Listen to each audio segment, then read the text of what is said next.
You're listening to All About Girls of Color podcast, a space dedicated to creating environments that allow girls to thrive. We explore issues and solutions that focus on removing obstacles so the natural joy and genius of girls can bloom. Join us as we dive into conversations all about girls of color and the women they become. I'm Tanisa Kunright, the founder and executive director of Detour Empowers and the Fancy Teen Girls Leadership Academy. I'm Gabriela Delgado, an educator and principal consultant for Saving Our Starfish. And I'm Janedra Sykes, an equity, diversity, and inclusion certified organizational development coach and consultant and a partner in Arboreta Group. Disclaimer. Our intention is to bring our whole selves to the conversations by bringing our professional and personal selves to each episode. Any views or opinions on the podcast are personal and belong solely to the creators and do not represent those of people, institutions, or organizations that the creators may or may not have been associated with in a professional or personal capacity unless explicitly stated. Welcome back to another episode of the All About Girls of Color podcast. I am Tanisa Kunright, the founder and executive director of Detour Empowers. And I'm Gabby Delgado with Saving Our Starfish. And I'm Janedra Sykes with Arboreta Group. All right. I am so excited about this episode. I've known Rosa for years, and I've just seen her bloom. I met her in San Diego at Vista Community Clinic, where she was fundamentally a public health community organizer who had such wonderful relationships with community members, working on all kind of projects. And we worked on a civic engagement project together. And now she is the director of programs at the Latino Coalition for a Healthy California. So she's gone statewide. And she also has a passion project. She's a board member at My Sister's House Incorporated, which is based in Sacramento, which addresses violence against women and girls. So I just kind of want to open it up and tell you folks how I know you and it's an honor to see your beautiful face. And what I wanted to talk about in this session is kind of how, community health, the larger health issues kind of drill down into sexual violence issues, right? I mean, this is our first season. We've talked about a lot of issues, and we really haven't talked about the sexual violence that girls and women of color are impacted by in disproportionate numbers. Just a little background on myself. I spent some time in my career working at two separate rape crisis centers, one based in South Central Los Angeles and one based in San Diego. So I've kind of, it's an issue close to my heart, and I've kind of seen the impact, the physical impact and the mental health aspect of being a survivor, and kind of how that fits together. So I'm just going to open that up to you, Rosa. If you could just tell us a little bit about yourself and what has drawn you to this work. The honor is also mine. I'm super glad to be collaborating with you on this, Janedra and Gabby and Tanisha. So great to meet you. My name is Rosa Flores, and as Janedra said, we met in San Diego. I was born and raised in San Diego, actually the northern region, so North County, San Diego. I'm the daughter of immigrant parents. They immigrated in the 80s. They were ag workers, so they were able to achieve status or adjust their immigration status through IRCA. I'm the eldest of four, and everything that comes along with that. I took the title of being like the translator, the parent-teacher conference accompanier, the third parent in our family. And there's a 6 and 8 year age gap between my siblings, so I very much feel like I helped raise them. Yeah. And let's see what else. So how I fell into this work. So this work is really personal to me. Professionally, I don't think I've ever worked on issues of sexual assault, domestic violence. My first really active role has been as a board member for my sister's house, but it's always been an issue that's been very personal to me as a survivor of childhood sexual abuse. And someone who didn't necessarily process it until I was well into my adult life. Yeah. I recognized the toll that it took on me, my mental health, how I showed up in the world. And I really took it upon myself to talk about it more openly and so that other people wouldn't feel isolated by that experience, because it can feel like something that you just, that one person goes through. And so throughout my, when I was in college, I went to San Diego State. I was really active in student events like Take Back the Night and other events that were put on by the Women's Center. We have a wonderful Women's Resource Center at San Diego State. And then as I grew older, really it was the organizing community that helped me start my healing process. Yeah. So I joined a group of organizers at a training put on by an organization called Justice Overcoming Boundaries. I think they still have a presence in San Diego, but they have this training called the Familial Training, and there's community organizers all across the nation that come to this location, and they learn about, what makes our why and how that plugs into our community organizing. And I realized then and there, the reason why I'm so passionate about women's issues and girls' empowerment is because of the experience that I had, right? And the more I looked into it, through therapy and other resources, I really felt it important for us to talk about things openly and give folks the resources and tools to have the healing process that people deserve. So, that was long-winded. I'm sorry. No, that was cool. And I also want to let you know you're in a room full of Aztecs, right? Yes. Yes.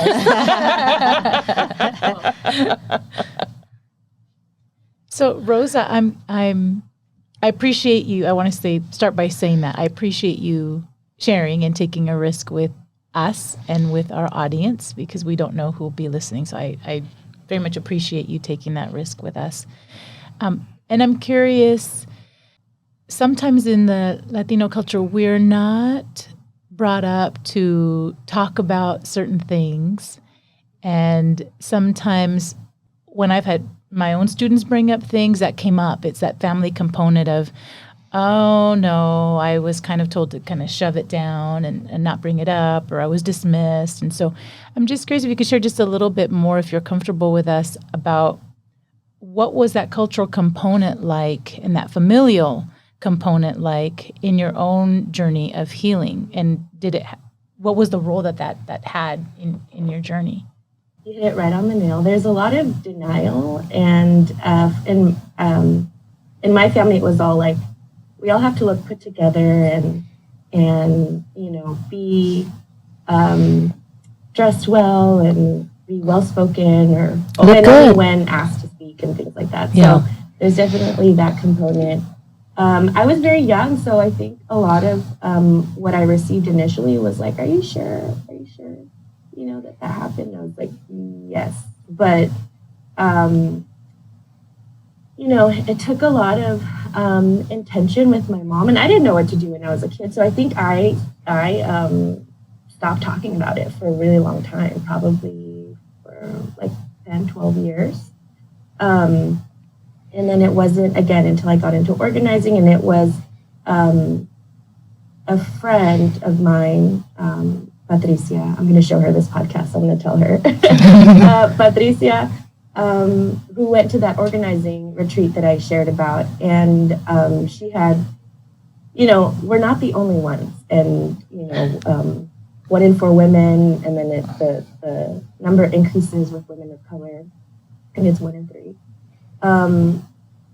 So once I opened up to her, I kind of see her as kind of at the end, I wouldn't say mother, but like kind of at the end, she made me feel like I was talking to a mother figure, and that's what made it easier for me then to open up to the rest of my family.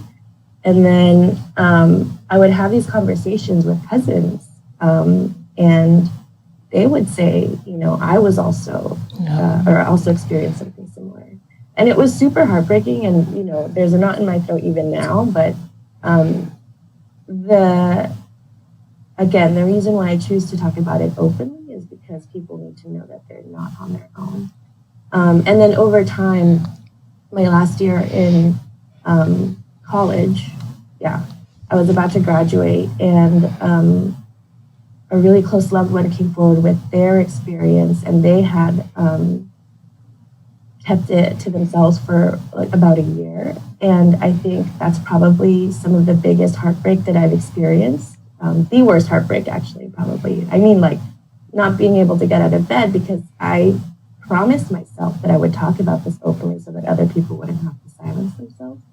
And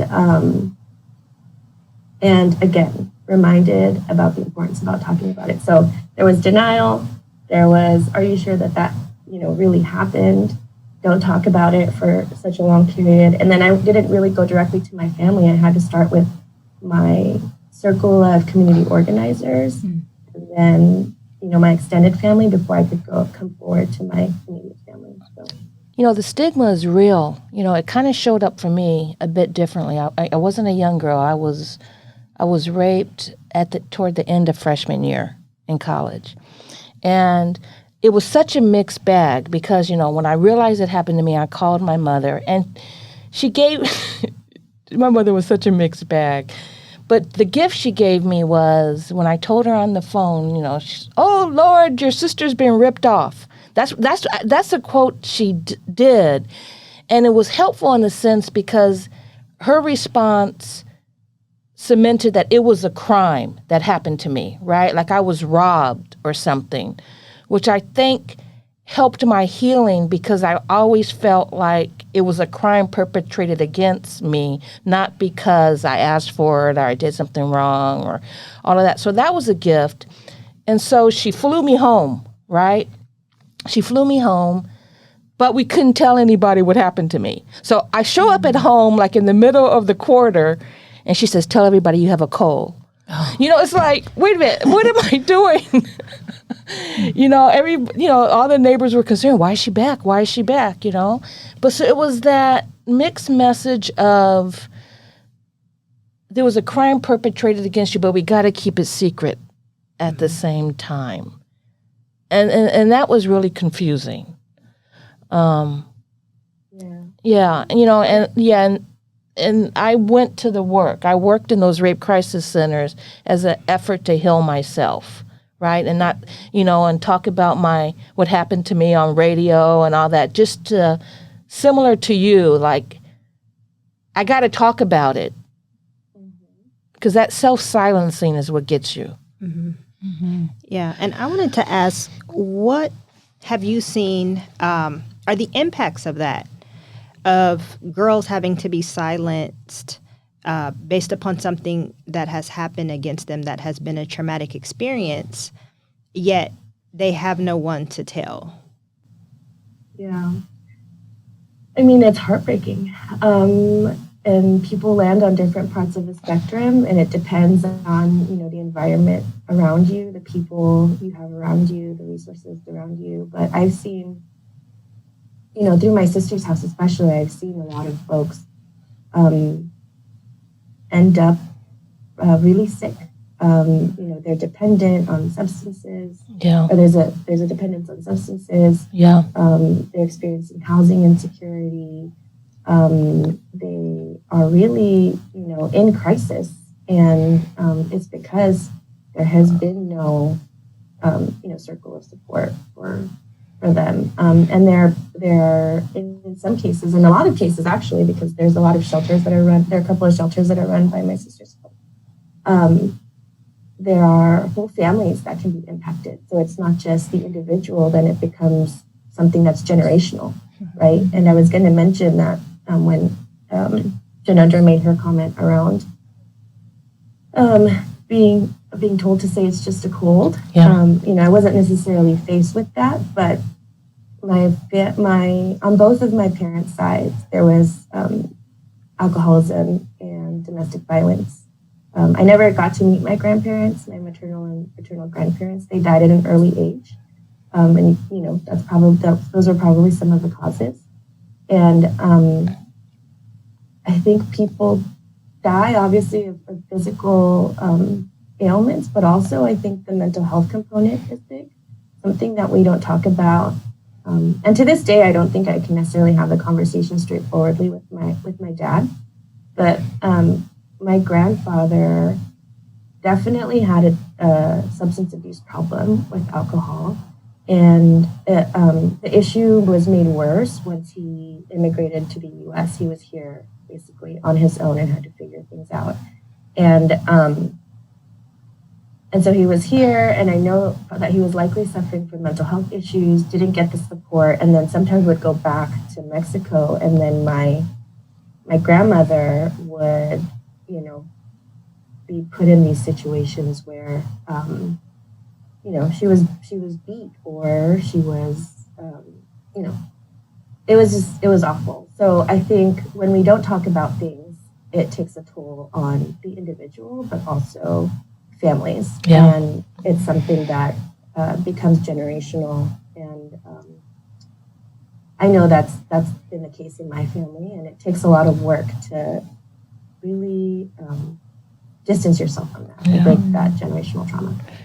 The resistance to mental health, behavioral health services is still so prevalent. I just remember my mother telling me, therapy is for people that don't have friends or family. Therapy is for white people. And I'm like, what? You know what I mean? But then, you look at it at the same time, like there's very few therapists of color, though that's changing now. Yeah. Yeah, it's that component of shame that you brought up earlier, right? That it's a stigma around, and to your point too, Rosa, saying, your family maybe brought you up in that way of things need to look a certain way. And, when we're reaching out for help, it can be looked at as this weakness, and there's shame in a lot of cultures around that, especially a lot of Black and brown cultures, where we feel like, this is one more thing they're going to use against us. I mean, in a lot of our school settings, we've got families that are afraid for a lot of legitimate and valid reasons to access services around mental health because they don't feel safe that they can. But we're seeing more and more with the research that's coming out, especially we had obviously concerns around mental health before COVID. And then now the research is showing, it's just now magnified it to this extreme. And we are slowly, I'm seeing in the field that we are trying to diversify the mental health field and counseling fields and therapeutic fields, because that's part of the barrier for a lot of families and people to access services is they're not going to understand what I went through if they haven't gone through it. And then if they don't understand those cultural components, that makes it even harder, and they're not going to get it. And there's still a lot of work to be done around that, but a lot of federal dollars are coming down the pike to specifically build out these pathways. And then we have to remove the barriers so that people can make sure that they are enrolled in these programs to be set up for success, so that they can turn around and support their community in those professional aspects. Yeah, and I think there's also a population that doesn't think that they need the help because it's normal and it's been normalized. This is what happens. Yeah. So, me, myself, working like 50, 60 hours a week, like my mom works about the same amount of hours and my grandmother. So like it's normalized. Yeah. So you don't think that you're in a bad situation or that you're in a situation that warrants help or a program, because that's the way everybody in your family operates. Yeah. And we just operate on a autopilot in that we do what it takes to get things done, and we just keep going, and there's no time. Then we for fall us out. to Yeah. all the way out. Yeah. Yeah. So And we've talked about that in a couple other episodes where the stress level is so high and much higher for women of color. And again, research after COVID showed that the pandemic hit women of color very differently than it did others. When you take that coupled with the stressors and, adverse childhood experiences that have been laying dormant for a while, they all find a way to the surface, right? And so women of color, for various reasons, are almost put in that position of you have to perform and succeed and just kind of shut up and put up with it. But to your point earlier, it all takes a toll. And the girls are watching that. Yeah. And like you're saying, Tanisa, they think, well, that's Yeah, just the normal, right? Yeah. You just kind of are supposed to be this workhorse and never really take time for yourself and step back. right, you're supposed to be there for everyone else, in addition to spending a large amount of time at work. So it's hard to find time for yourself to even see, things that need to be dealt with, in essence. Yeah, and it makes me, one of the kind of links could be, research tells us that stress jacks up your immune system. So, and researchers making the links between a compromised immune system and serious chronic illnesses. It kind of all fits together. You mentioned earlier having your friend Patricia that you could go to, and she served in that TIA role. And sometimes I know Tanisa, with her nonprofit is very much still in the trenches doing that direct work with young people. And so I know we're always looking to see, so what works so that people feel like, so what makes a difference? What have you seen? I know you talked about having her in your work. What are some other things that you've seen that are maybe common denominators that can help folks get through that, or at least maybe not get through it, but access the support that they need, at least take that first step? What are some things you've seen in your experience?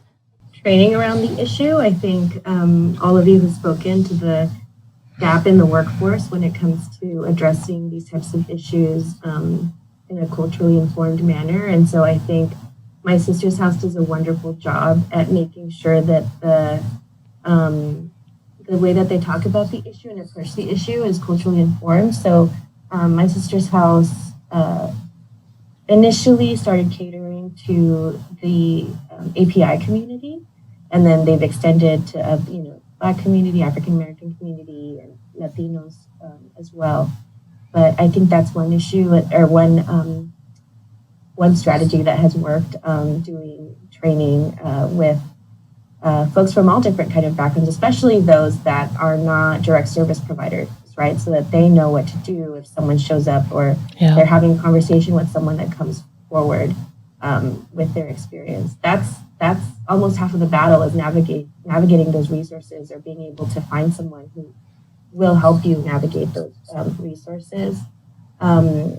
And I'm incredibly proud of the work that My Sister's House does, along with the kind of those kinds of trainings and workshops. They also, once they get the survivors into a place where they are physically safe and they are mentally in a space where they can explore hobbies and other opportunities, they support them. My Sister's House supports them through that. So they're also getting opportunities to work, for example, at a thrift shop that My Sister's House owns, or at a cafe that's operated almost completely by survivors. There's a cafe on Capitol Mall, actually, called My Sister's Cafe, if you ever are around the area. And it's folks that have had that experience of domestic violence, human trafficking, sexual assault, and now are in the workforce. Because another thing about experiencing any of those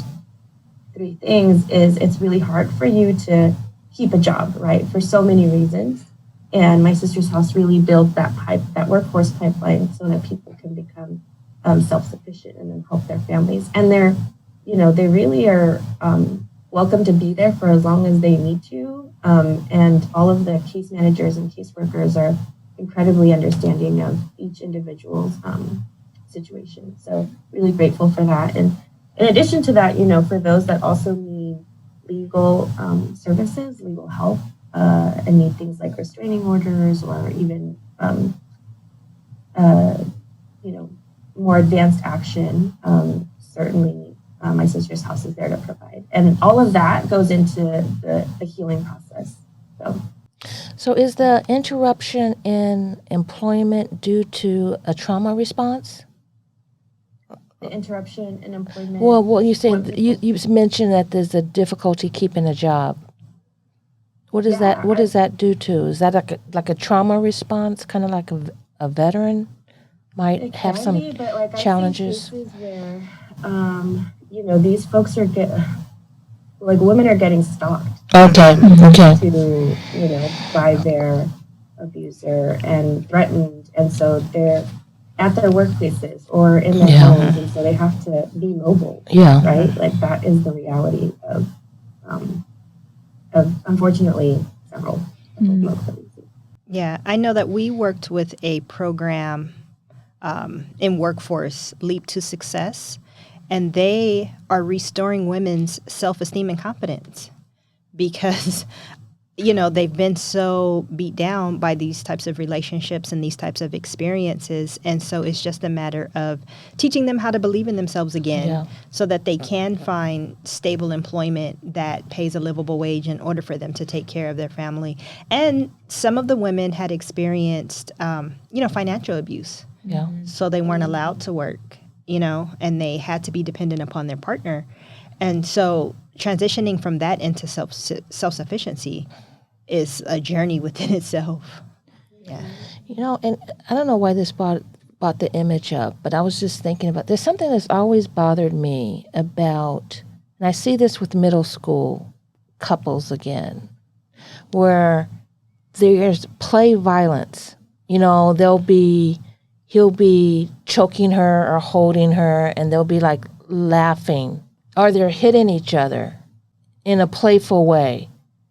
And I always want to stop them and say, don't play that. Keep your hands to yourself. You know what I mean? Because it feels like those patterns start real early about what a healthy relationship should look like. Well, it's also the messaging, school, right? That sometimes it's okay for someone to put their hands on you, and it wasn't that big of a deal or whatever. And so it's perhaps maybe adults needing to do a better job around educating students and young people and even adults around that, to think that no, there's boundaries and here's what that would look like, right? If you're not exposed to that, then you would know. And your point about the impact on work, it's also the impact in academics and in the school setting, right? So also just kind of depending, if you're in the school system. So, Ginendra, I appreciate you sharing what happened to you in college. How did you find a sense of normalcy, if you did? No, I'm not normal. You guys know that. But college is stressful. There's a lot's going on in college, right? And so, what was that like for you to go back and then find your routine again? Like, how does that?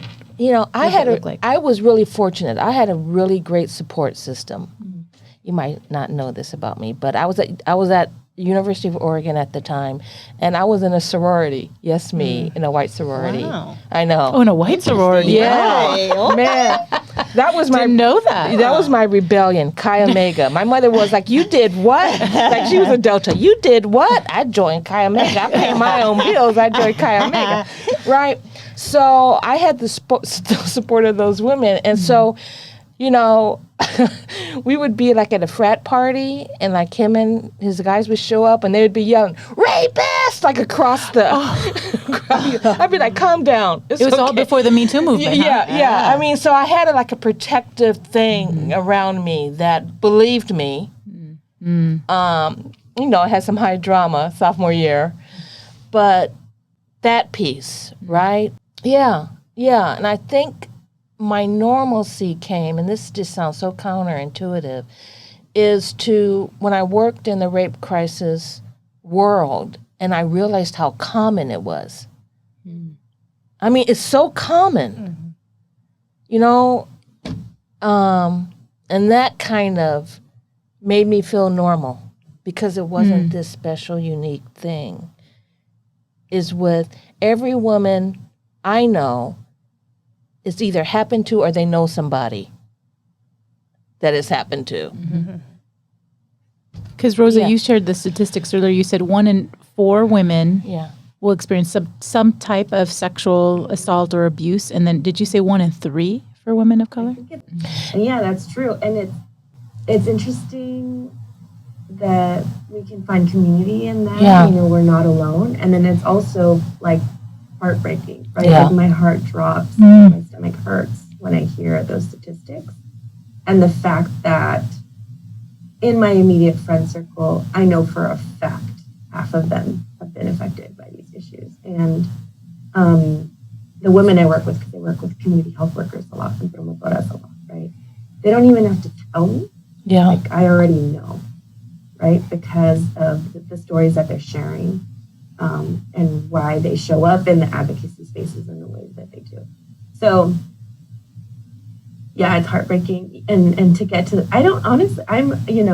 it's refreshing to hear that, Janedra, that you found a sense of normalcy, because I don't think things ever go back. No, it changes. It does something to your trust meter, if that's a word, right? You know. So, do you feel normal or more normal on a scale of 1 to 10? The more I share it, the more I share it, I think I don't know if the word is normal though. I don't know if the word is normal. And I can't find the word right now, but I'll say I'll feel less alone. I feel not as isolated. And again, throughout my lifetime and even like my career, I've seen when I come forward with these stories, a lot more people come forward, and then they will, like I've had people come and say, thank you. And it's usually not on a platform like this. It's usually like on a one-on-one situation. Again, my community organizing community has always been a big part of that. So I think I'm taking steps to get as close to normal as possible every time that I share. And what's funny is at the beginning I don't really do resolutions. I do intentions. And one of my intentions for this year was to be more outspoken about these types of experiences, right? And then Janedra called me like a few weeks into the new year and said, hey, I have this problem. Look at that. And I said, wow, universe, okay, that was cool. Oh, I'm a tool of the universe. But thank you for sharing that, Janedra. Thank you. One of the funniest things I've heard, 'cause I believe in comedy is truth, right? Where I heard this woman say one time that her daughter asked her, Mommy, what's normal? And she said, normal is a setting on the dryer, honey. So, I even question that as a concept, right? When you really get to know people, everybody has a story. Everybody has a story. And is there a normal? Yeah. And that's the key, right? That knowing these, maybe not knowing all the details, but knowing that everybody has something. And so to the point earlier about, the impact with work or being able to hold down a job, right? When you, if you're not feeling safe or don't feel secure in your work environment. And then also if you don't have a supervisor or work climate that is aware that trauma is a thing. Yeah. Because oftentimes you may be in those spaces where they don't realize that is probably related to why you are not performing so well, why you have a hard time focusing, or why you maybe don't want to be in a public-facing position versus kind of in the back. There's some subtle things that sometimes people will do.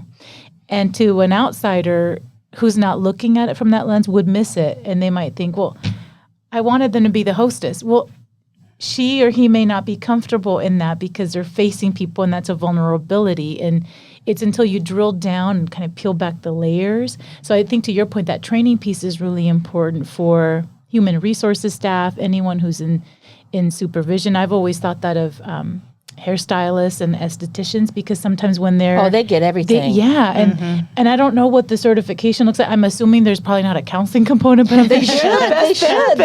We should start. I know. Yes. We should Think start about a it. movement You're because kind of there on your own. Are you writing that down, Rosa? To go ahead. Think about it. That just crossed my mind when you said that. Yeah, I've always thought that because the men have the barbershop thing for the high blood pressure. The Let's start that. especially the braiders. I mean, because you're there with them Hours. like 5 hours. Hours, yes. and that space always feels safe for people, right? Like you said, that's why you went to your friend and you had your sorority, because it felt safe and comfortable and they believed you. Yeah. So when you're there, those are critical. They're line staff, and people wouldn't think it because they don't have the credentialing in counseling. So, but they have a credentialing and understanding and listening to people. And it's just an interesting dynamic it's a relationship you are in with your hairstylist for sure. Yeah. And I just think it'd be great My nail tech knows everything. Which is my best friend does. Something that came to mind when you were sharing that, and we're actively working on this. Actually, I'm trying to organize a fundraiser that engages the faith-based communities because that's such a big outlet for communities of color. And now that I think back at like connecting the dots, I think also being raised Catholic in a Catholic household had a lot to do with, my healing trajectory. And I'm sure for a lot of other Latinos. But something that we're trying to do is really engage the faith-based community, because for a lot of folks, especially newly arrived folks, Sacramento is a hub for immigrants as well. Sometimes their religious institution is the only place that they have, or the only place that they feel safe, right? That's where you can go and hear, Spanish Mass, or, for the Hmong community, which is big here, they go to their leaders, and the leaders don't always necessarily know what to say. And sometimes they're even the folks that will say, keep it quiet. And sometimes they're the perpetrators. Yeah, I said it. I said it. Yes. Yeah. Sometimes that's correct. Yeah.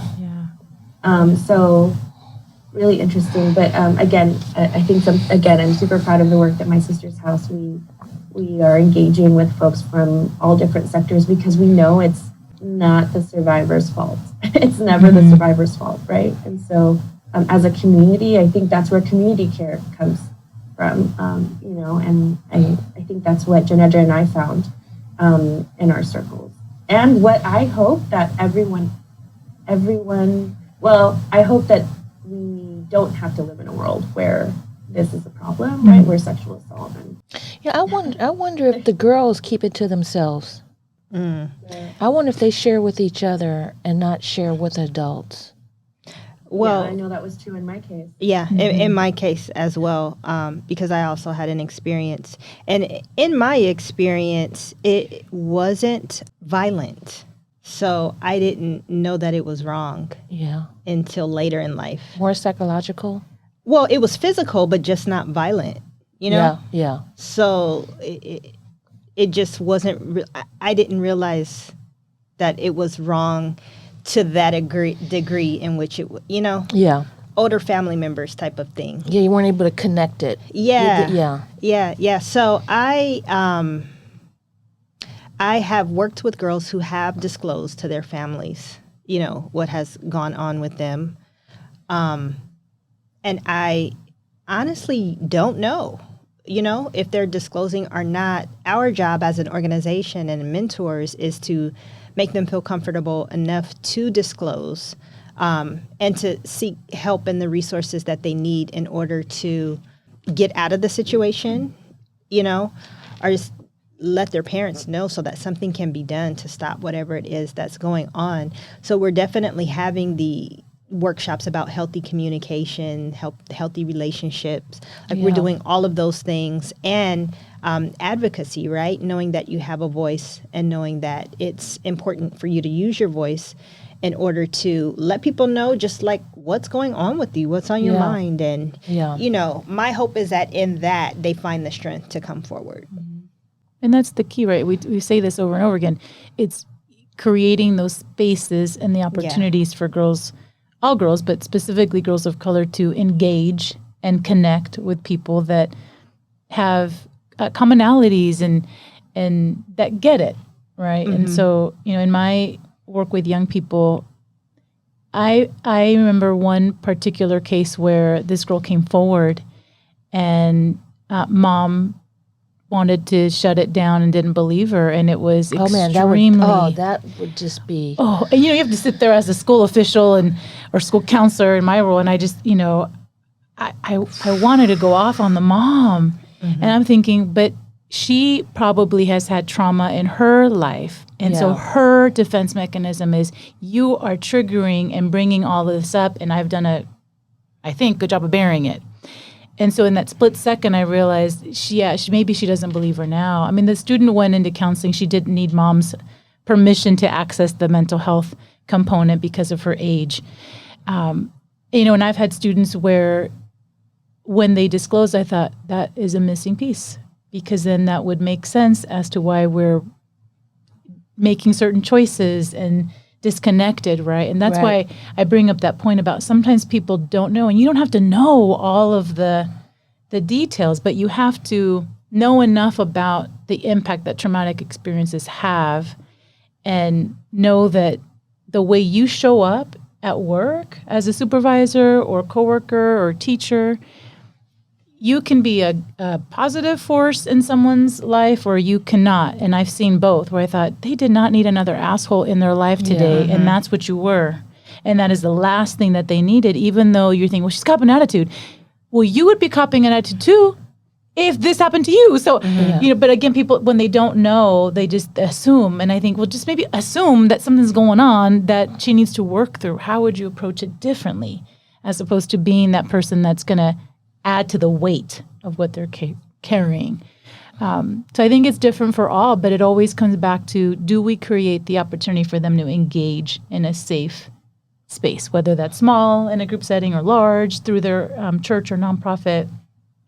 And that's what we're hoping people are encouraged to do through our podcast. Is, so what is your system doing to be able to support, or what are you doing in your own network, in your sphere of influence today to just make it different for the next girl coming behind you? What could that look like? And just kind of opening the range for the kind of responses that you get. I mean, I just, my 2 stints in the rape crisis community, there was a bias toward a certain type of victim, right? That looked a certain way, that came across as fragile, that cried a lot. And that sounds a little bit dismissive of that kind of victim.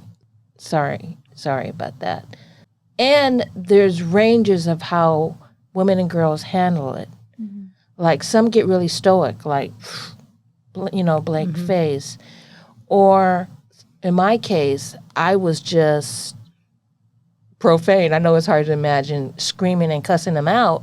And because my rage was there, it was hard for me to connect to my victimhood, right?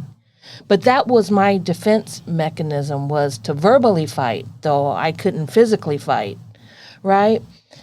And that kind of victim is not often received well.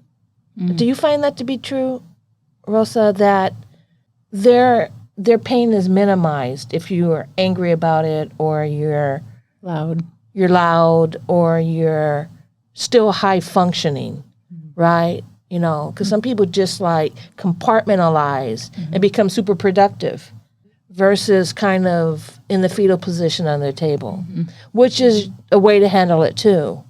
But I don't think, different folks will cope differently. But I've seen that. You're reminding me of a case where I was accompanying a friend, and their mother was with us, and they didn't necessarily want to speak on the issue, and then the mom goes, well, then it must have not been that bad. Oh, wow. And, it's angering, and it pains me to hear you say that, but I find that there is a difference in treatment depending on how you present. Yeah. And, I'm not a direct case manager, so I haven't been able to see it in person, but I know that if I ever, and at the time I was really young when I was helping, my friend, and I didn't know, and I felt like I was just there more as a emotional support system more than anything. But I think if I ever came across that now, I certainly would speak up. Even then, I felt like I couldn't speak up. Because healing is not linear. It's not linear. Whatever the traumatic, it's not linear, right? It's going to look different for everyone. So, Rosa, we started this season by asking ourselves to reflect on our 7th grade self. And so I want to ask you, when you go back to that younger version of yourself, or any of the women that you've worked with, what would you say? What would you say to yourself or to them if you could go back to that period of time? I think I would tell her that everything is going to be okay. That the things that she thought were going to end the world most definitely do not. And that there will be a circle of friends and family who will be supportive of everything that I choose to share with them. So, thank you for being vulnerable with us today on a difficult and private topic, but you said it many times that it's the importance of needing to talk about it in multiple spaces and corners of the world, right? So people don't feel like, and I referenced Me Too briefly earlier, that seemed to spark a larger national conversation of something that has been going on for a very, very, very long time. And so I appreciate you mentioning that there's all these different pockets and sectors and industries where we need to continue to have this conversation. And it's not because celebrity women are talking about it. It's not because white women decided to start a movement. It's about because this is what's been happening to women and like you said earlier, and disproportionately to women of color. And so if we can continue to be those advocates and voices, then I would encourage our listeners to say, well, is it sharing a statistic on your Facebook or on TikTok? Or start small and then look to maybe connect to some of these nonprofits that exist in your community. So Janedra and Tanisha, any parting words or recommendations to our listeners as we maybe have a call to action for them today? Listen to your children. That's my parting words. My mom wasn't always the easiest person to speak to, especially, in elementary school. So I would just invite listeners to listen to that, elementary school girl in your life and get to know her, right? Because the more freedom that she's given to truly express who she is, the more you will find out about her, the more you can connect. And the more likely she's going to feel safe. Right? Yes, absolutely. Yeah. Safe and supported. And I would say get involved with organizations that create safe spaces for women and girls of color around this issue. Just really get involved, whether it's go to one of their trainings, join their board, give some cash. To reach out around this and to recognize that there's a lot of people in your life that are impacted by this. So to educate yourself on what it means and what it does, right? Be a safe space. Yeah. That's my call to action. Be a safe space. Be a safe space for a woman or a girl around this issue. So Rosa, take us home. In your parting words, what is your call to action? I mean, y'all said it. Do what you can with what you have. You might not think that it's making a big difference, but I guarantee you it is. And for folks that have been, have not yet felt safe, I just want to let you know that there are people out there who will hold you in everything that you are, and be brave and reach out. Cool. Thank you for joining us. And for those of you tuning in, we appreciate your time. This was a difficult topic, but we appreciate the the risk that you both took, actually all of you took with us today, and the grace in which you did it. And so thank you. So on behalf of the All About Girls of Color podcast, I'm Gabby. I'm Tanisa. I'm Janedra. Catch you next time. This podcast is made possible by the California Commission on the Status of Women and Girls. Additional sponsors include San Diego County Employees Charitable Organization. You can access all episodes and connect with us via email at allaboutgirlsofcolor.com.